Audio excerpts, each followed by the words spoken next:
What's going on, guys? I'm Journey, back with a thoughts video, this time on the world of Final Fantasy.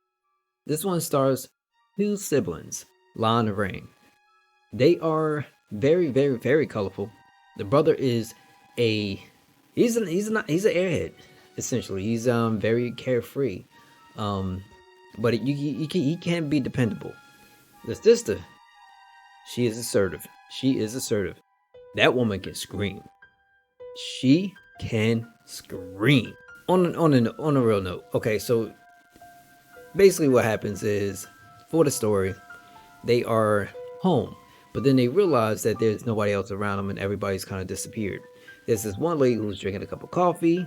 She eventually introduced herself, called Anna Craw, and she's kind of like God per se, and she essentially tells them in order for them to get back their memory, because they lost everything, that they have to go out, capture mirages, and venture forth. So that's what we do. Mirages are, think of them like Pokemon, because that's what the world of Final Fantasy is. Is when Final Fantasy meets Pokemon. So these mirages, you capture them in these mirages balls, and you could bring them out in battle, and they essentially take. It's no different from Pokemon. I can't label anything else. You attack, you use your magics, you essentially assign an action for your creatures to do. There are different perks and skills that comes across with no different from any other Final Fantasy. You'll know from from the skills that you can put together. Like Cure, if you get two mirages different or via the same that has the same ability, Cure will level up to a Cura, and then Karaja. You can only have stacks 3. And stacks is a feature exclusive to this game, where you can have your Mirage stack on top of you when you're big, or you can ride your Mirages and have like a small Mirage on top of your head and a larger Mirage underneath you on your body. So it's a bit weird to describe, but put it this way. Londoran has the ability to transform into, they could be big or they could be small. When they're big, they're called giants with a J. And when they're small, they're called Lillikins.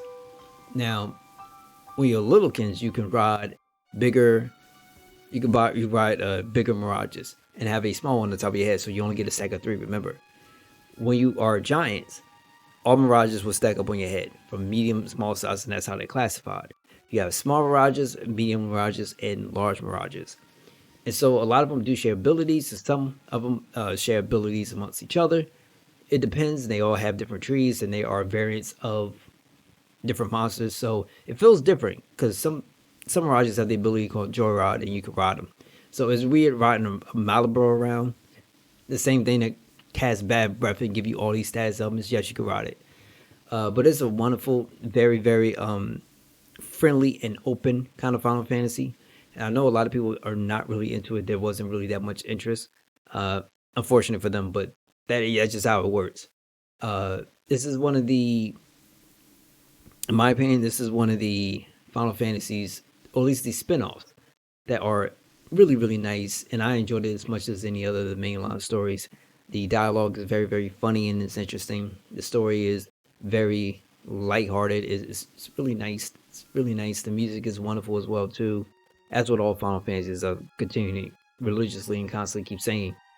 In your stacks, there's so many different types of Mirages that you can find, no different from Pokemon, that you could get real creative on the type of stacks you put together. From Cactuars, from Malibros, to even some of your summonings like Shiva, Ifrit, they're in the game. Diablos is in there. Bahamut obviously will always be in there. Ramuth is in there. So everything that you could think that you could get from out of a regular Final Fantasy, it is here. That's why I love the spin-off so much. This was a high recommendation for me, point blank period, because you'll laugh through your adventure, and you will feel it has a warming feeling, and it's hard to find stuff nowadays that has that without it being like crazy depressing. So this is most definitely a high recommendation for me. Even if you have never played a Final Fantasy and you wanted to get into one, This is easily one that I can recommend just because of how accessible that it is. You can play with your children, you can play by yourself. Just my biggest thing would be don't listen to a lot of folks if they're like just bashing it, because it is a really good game. It's a really good game. It's just not one of those mainline Final Fantasies that everybody's kind of used to. It's just a little bit different. But at least, even as a spin-off, and even though it does borrow from something like a Pokemon, for instance, it's way too good to just pass up as, oh, a clone of something. So yeah, go give it a shot. These are my thoughts on the world of Final Fantasy, and I hope you enjoyed it as much as I do. Let me know how you feel. Until then, take care of yourselves and take care of each other, and I hope to catch y'all guys on the next one. Until then, take care.